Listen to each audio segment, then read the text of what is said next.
Good afternoon on what is a bright, clear but chilly and blustery day.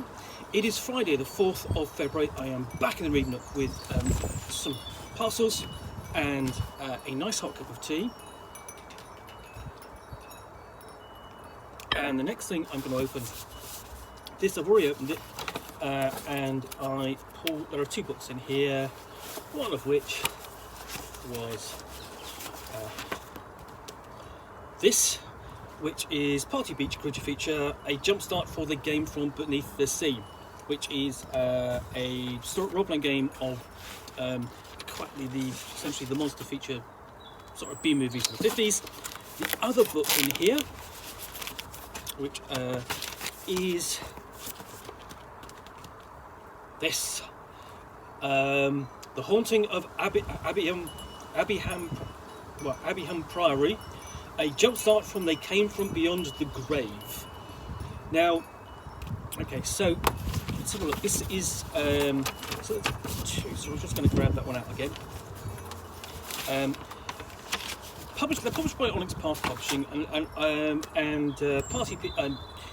It Came From Beneath They Came From Beneath the Sea is a role-playing game, slightly tongue-in-cheek, based upon the 50s B movies, creature features, that kind of thing. Creature from the Black Lagoon is the most obvious inspiration, but there's lots of good movies from the period, like Came From Beneath the Sea, Day the Earth Stood Still, that sort of thing. And they're all really enjoyable and worth watching because they're actually good stories and good science fiction. Or, of course, my favourite is Them, which is a giant ant feature, which I wasn't allowed to watch when I was 7, but really wanted to. But I did get to watch it later, and it was great. I've still got a copy. It's really good. But anyway, so Onyx Path Publishing put out basically They Came From Beneath the Sea, and now They Came From Beyond the Grave, which obviously is the horror zombie equivalent to that. So, The Haunting of Abbeyham Priory. Abbeyham Priory is a Gothic abbey of crumbling walls and dreadful history. Its inhabitants are terrible, its purposes malign, and those intrepid adventurers who poke around in its ruined masonry may well unleash something utterly horrid on the world beyond. You are the intrepid adventurers, and you are the only people who can contain the haunting of Abbeyham Priory. They Came From Beyond the Grave is a dramatic, hammy and horrifying tabletop role-playing game of 1970s horror set across the 19th century and the 70s era. This provides you with all the tools you need to set a story of They Came From Beyond the Grave and tell many stories to follow. They Came From Beyond the Grave uses the story path system provided in the pages of this book. The Haunting of Abbeyham Priory includes 5 playable characters: a dupe, a hunter, a mystic, a professor, and a raconteur. A story in 3 acts, perfect for a one-shot or convention play. Creatures of the night to throw at your players. All the cinematic powers, quips, and story path system mechanics you need to run the game right from the page. So, this is the 50s B movie creature feature role-playing game Jumpstart. This is the Hammer horror at Jumpstart, essentially, because they say 19th century or 70s, and that's really the 2 periods when they kind of set the Hammer horror tales, but that's the most obvious inspiration. And there are lots of good Hammer movies, versions of Dracula, vampire stories, Frankenstein, with Peter Cushing, and the actor who played I've forgotten his name, but not to worry, he played Dracula a lot. But there you go. See how I'm not doing any preparation for this. I've forgotten the actor's name. Christopher Lee. That's who I meant.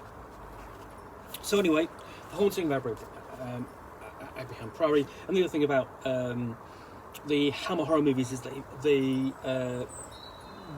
they cast a lot of actors from that period, and they're quite well-known actors from the period. So if you know the actors, you can basically think about sort of like cross-casting them in your They Came From Beyond the Grave stories. Or of course you can go and do it with actors from today. So So here we go. It's the basic rules and the introduction.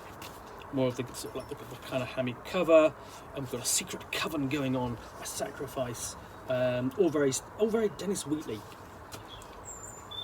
And here we have a quick breakdown of the cast, and we get to the adventure itself. Background: Act 1, dramatic overtures, sort of lasting about 80 minutes and so on, in which the protagonists learn they have far more to fear than fear itself.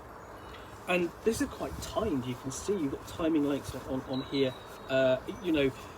just to keep the story moving, especially obviously if you're running at a convention. And we've got a guided tour of the ruined abbey.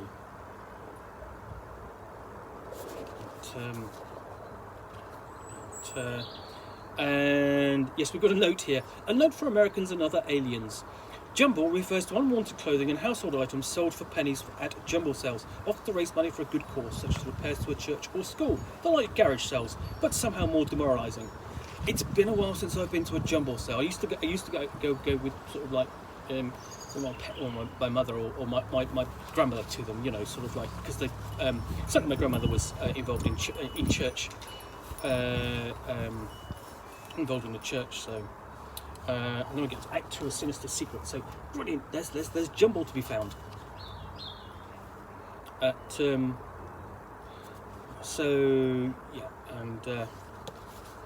of things going on. Including we won't drink soup. The protagonist may not eat the drugged food, and the deck is stacked, so it's unlikely that all of them will. The scenario doesn't fall apart if they avoid this trap, and in some ways it's more interesting. Don't try to force a particular outcome for this scene. By the grace of their dark magic, the nuns are unaffected by the potion. There is, as they say, no rest for the wicked. So they don't get to rest by drinking the poison soup. And here we have Act 3, a dark place, 60 minutes.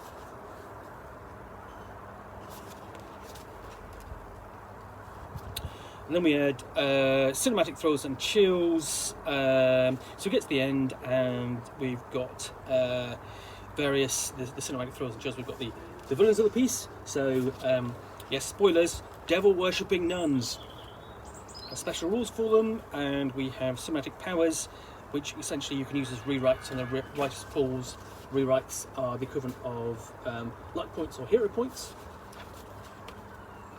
Fortune points, and then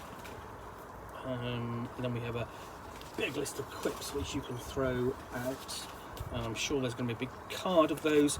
So the typical characters you have in here: Professor Roland Masterson. So here we have the Peter Cushing style character. Rosemary Quinn. Perhaps I'm looking a little bit. I would say looking a bit modern there for. So I'm presuming this is very much a 70s style set adventure.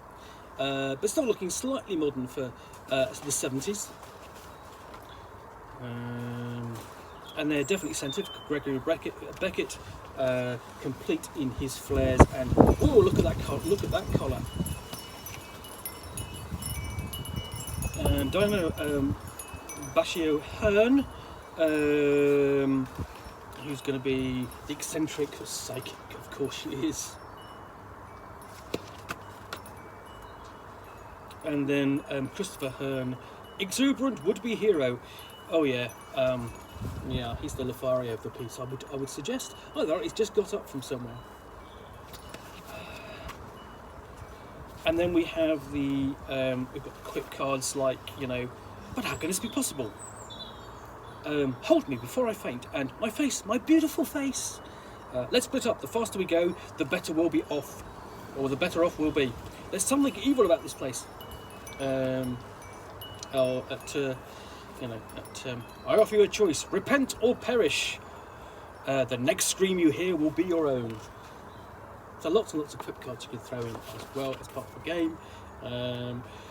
So yeah, this then is the Haunting of Abbeyham Priory, a jumpstart for They Came From Beyond the Grave, Onyx Path, essentially role-playing of Hammer Horror, or very knowing nod to Hammer Horror, I would suggest, which Obviously, you can grab this and run as a one-shot or a convention game, or just to try out, or if you've actually got a copy of the rules, grab this and run it as part of your your game already.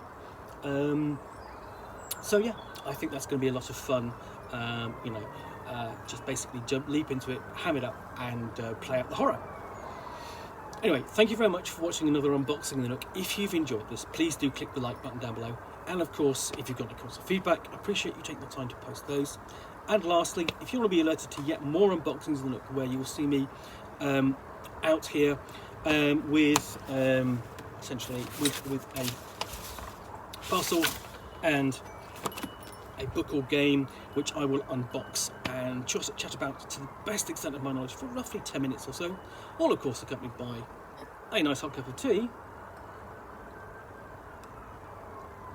then please do hit that subscribe button. Thanks again for watching. I'll be back again soon with another unboxing of the Nook very soon. Bye for now.